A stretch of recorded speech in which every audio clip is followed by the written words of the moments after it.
जरा इस बुलेटिन में आप समझ लीजिए, क्योंकि क्या बांग्लादेश की प्रधानमंत्री तारिक रहमान चीन की चाल में फंस गए हैं? और यह सवाल इसलिए उठ रहा है क्योंकि चीन दौरे पर पहुंचे बांग्लादेश के प्रधानमंत्री तारिक रहमान का बेहद भव्य और गर्मजोशी के साथ स्वागत हुआ।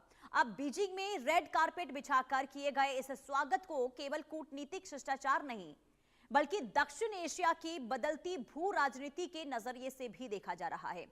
अब फरवरी में पद संभालने के बाद तारिक रहमान के पहले आधिकारिक विदेशी दौरे के दूसरे फेज में चीन पहुंचने को काफी अहम माना जा रहा है। इस यात्रा के दौरान दोनों देशों के बीच फाइटर जेट डील और तीस्ता नदी पर डैम बनाने को लेकर भी समझौतों पर हस्ताक्षर हो सकते हैं। और विशेषज्ञ ये मानते हैं कि चीन लंबे समय से दक्षिण एशिया में अपना प्रभाव जो है वो बढ़ाने की कोशिश कर रहा है। अब बांग्लादेश उसकी इस रणनीति का अहम हिस्सा बनता जा रहा है। ऐसे में भारत की चिंता स्वाभाविक है, क्योंकि ढाका और बीजिंग की बढ़ती नजदीकियां क्षेत्रीय शक्ति संतुलन को प्रभावित कर सकती हैं। हालांकि बांग्लादेश का यह कहना है कि वो सभी देशों के साथ संतुलित संबंध बनाए रखना चाहता है, और चीन का बांग्लादेश में अरबों डॉलर का निवेश दांव पर है, जो कर्ज के जरिए लगातार प्रभाव बढ़ाता जा रहा है। यानी चीन लगातार हथियारों के जरिए बांग्लादेश का भरोसा जीत रहा है, और माना जा रहा है कि इस भरोसे की जाल में कहीं ना कहीं बांग्लादेश जो है वो फंसता हुआ नजर आ रहा है। अब सबकी निगाहें टिकी हुई हैं कि आखिर बांग्लादेश और चीन के बीच क्या मुलाकात में क्या चीजें जो है तय होती हैं। लेकिन डिफेंस डील को लेकर जो जानकारी सामने आ रही है, सबसे पहले वो ग्राफिक्स के जरिए आपको बता देते हैं।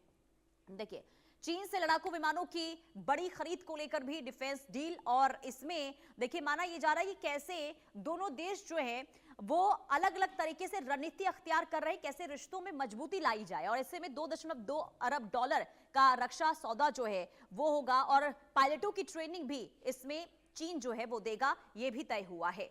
इसके अलावा बता दें कि 4 नए समुद्री जहाज भी खरीदे जाएंगे, ये भी एक समझौते में डिफेंस डील में शामिल है। इसके अलावा समुद्री ताकत बढ़ाने पर भी पूरी तरीके से अब फोकस रहा है।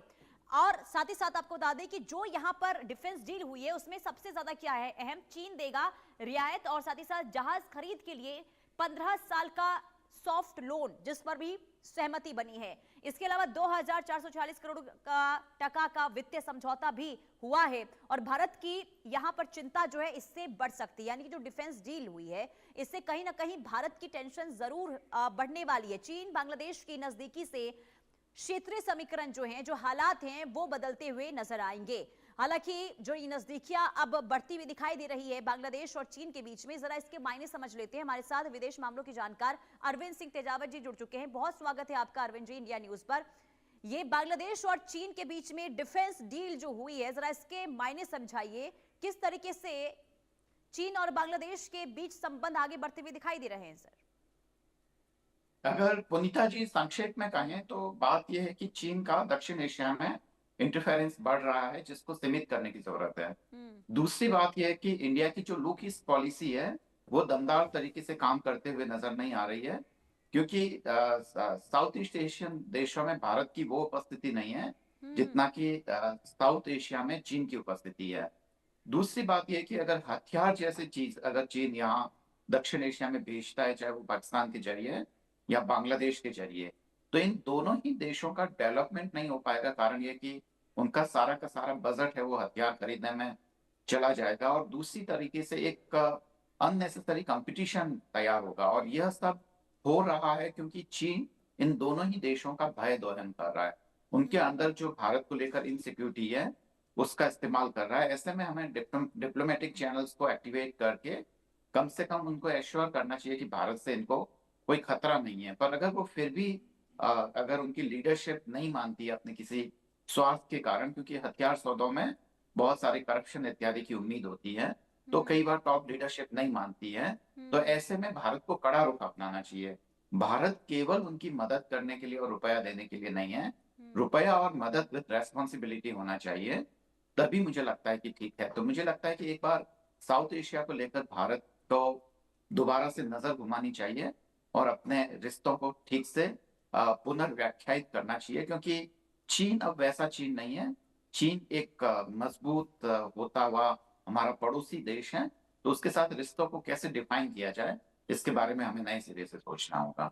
जी पुनीता जी। लेकिन लेकिन अगर भारत के लिहाज से देखें, क्योंकि देखिए आपने बहुत महत्वपूर्ण चीजें बताई हैं, लेकिन भारत की सुरक्षा में किस तरीके से आप देख सकते हैं प्रभाव पड़ने वाला है ये समझौता जो हुआ है, इसे भारत के लिहाज से अगर देखें तो क्या आगे आने वाले दिनों में प्रभाव देख पा रहे हैं आप भारत पर? इमीडिएट तो कोई थ्रेट नहीं है या कोई ऐसी चिंता का विषय नहीं है, क्योंकि भारत की जो सैनिक ताकत है वो बहुत अधिक है, तो बांग्लादेश से कोई खतरा नहीं है।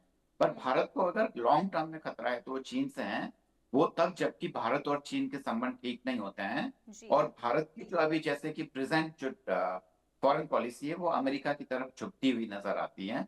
तो ऐसे में भारत के लिए एक चैलेंज और खतरा है, क्योंकि ऐसे में अगर चीन की उपस्थिति बढ़ती है तो भारत के पड़ोस में एक तो बहुत ही अलग अलग जो छोटे छोटे ऐसे अड्डे बन जाएंगे जो चीनी समर्थक होंगे।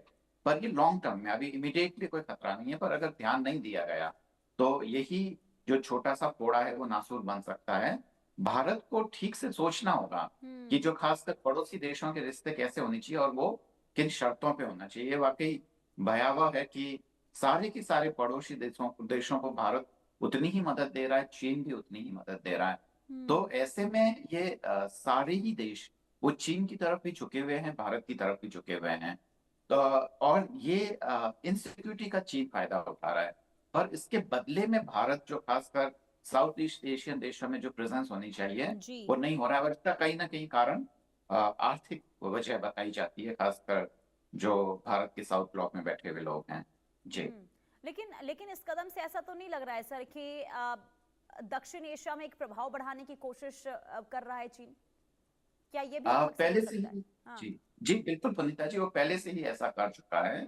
चाहे श्रीलंका में हम्बनटोटा पोर्ट का निर्माण करना हो, या हर मदद में चीन की लगभग आधी, जब संकट भी हुआ था तो भारत ऐसा अकेला देश नहीं था जो कि श्रीलंका को मदद कर रहा था, चीन भी था।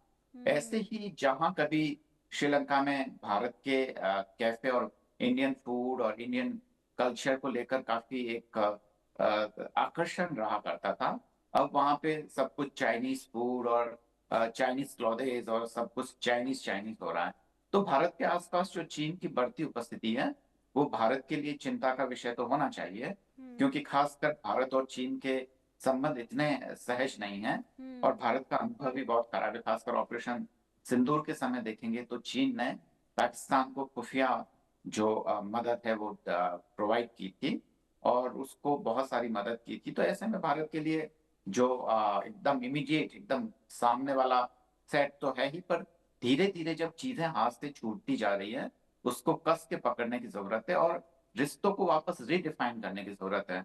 मैं तीसरी बार आपको बोल रहा हूँ कि मदद एकदम फ्री नहीं होनी चाहिए। ऐसा नहीं है कि चीन ने मदद कर दी तो भारत ने भी कर दी, उसके पीछे कुछ ना कुछ लॉजिक होना चाहिए कि भाई अगर रिश्ते हैं तो वो कैसे डिफाइन होंगे। बावजूद उसके अगर वो बांग्लादेश चीन की गोद में चला जाता है तो भारत को चिंतित होने की अभी तुरंत तो जरूरत नहीं है, क्योंकि हर दृष्टि से भारत मजबूत है। जी पुनीता जी। लेकिन बांग्लादेश के लिहाज से अगर हम देखते हैं, अगर ये डील जिस पर फाइनल समझौता हुआ तो बांग्लादेश की स्थिति पर आप कैसे देख रहे हैं? कितनी मजबूत होगी बांग्लादेश की वायुसेना इसके बाद? बेवकूफी है, पूरी तरह से बेवकूफी है। कारण है कि पूरी तरह से बांग्लादेश है वो भारत से घिरा हुआ है, और वो केवल और केवल चीन जो फायदा उठा रहा है वो दरअसल उसके भय का दोहन कर रहा है। उसकी जो बांग्लादेश के अंदर एक जाइंट पड़ोसी होने, और खासकर दोनों का जो रिलीजियस सेटअप है वो भी अलग है, और अनफॉर्चुनेटली दोनों ही देशों में रिलीजियस पॉलिटिक्स काफी हावी है।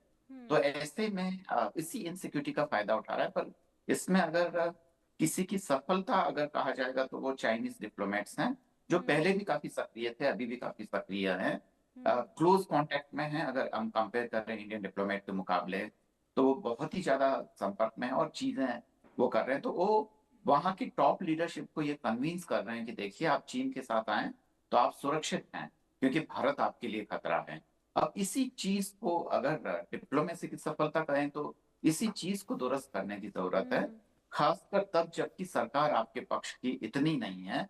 पहले की जो मोहम्मद यूनुस सरकार है, जो जमात इस्लामी के इंस्ट्रक्शंस में चलती थी, क्योंकि उनका जो मास बेस था वो जमात इस्लामी था, तो वो एंटी इंडिया था, इसमें कोई दो राय नहीं है। हालांकि जो वहाँ के जो पहले के जो हेड थे यूनुस साहब, वो एंटी इंडिया कितने थे ये इतिहास तय करेगा। पर वहाँ के जमाती इस्लामी पे डिपेंडेबिलिटी होने के कारण ऐसा हुआ। वहीं खालिदा जिया की जो पार्टी है जी। वो शुरू से प्रो पाकिस्तान रही है, और अभी प्रो चाइना प्रो पाकिस्तान अगर एक्ट करती है, तो मुझे लगता है कि जो उन्होंने शुरुआती संकेत दिए थे भारत को लेकर कि नहीं, भारत को लेकर भी वो रिश्ते ठीक करना चाहते हैं, तो वो एक तरीके से आशा जो है वो तुलती चली जाएगी। पर भारत मजबूत देश है, बांग्लादेश से तो बिल्कुल खतरा नहीं हो सकता है। यह क्लियर कर देना चाहिए, केवल बांग्लादेश की ही बात नहीं है, जो तमाम दूसरे पड़ोसी मुल्क हैं उनको क्लियर कर देना चाहिए कि दक्षिण एशिया में किसी विदेशी ताकत को इनवाइट करने का मतलब इस पूरे रीजन को डिस्टर्ब करना होगा।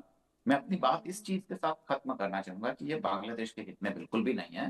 कारण ये है कि अगर वहां पे फाइटर प्लेन्स वगैरह या वहां की सैन्य ताकत होती है तो वहां की डेवलपमेंट प्रोजेक्ट्स रुकेंगे, इसमें बांग्लादेश को कोई फायदा नहीं है। और भारत से बांग्लादेश को कोई इमीडिएट खतरा नहीं है। यही